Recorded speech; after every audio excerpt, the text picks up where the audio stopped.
In this TeamWork 5 employee tutorial, I'm going to show you how to claim a partial shift from the SwapBoard. To do that, go to your top menu bar and click on Swap.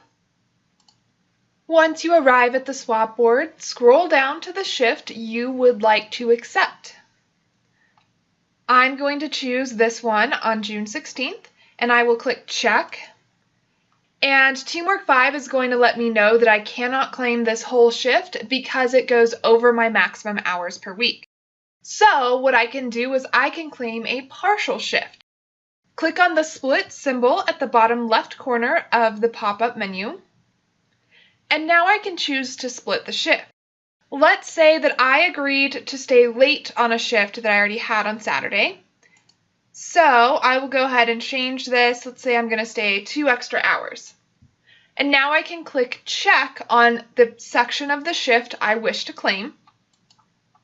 And now you can see I can claim this partial shift because I am free during that shift. It's within my maximum hours for the day and the week.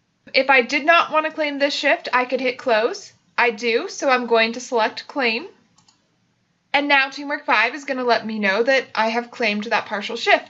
If I choose Close and refresh screen, you'll see that what was once a 6-hour shift is now a 4-hour shift because I have claimed a partial shift. And that's how you claim a part of a shift if you can't claim the whole shift. To learn how to offer one of your shifts on the SwapBoard, check out the next video.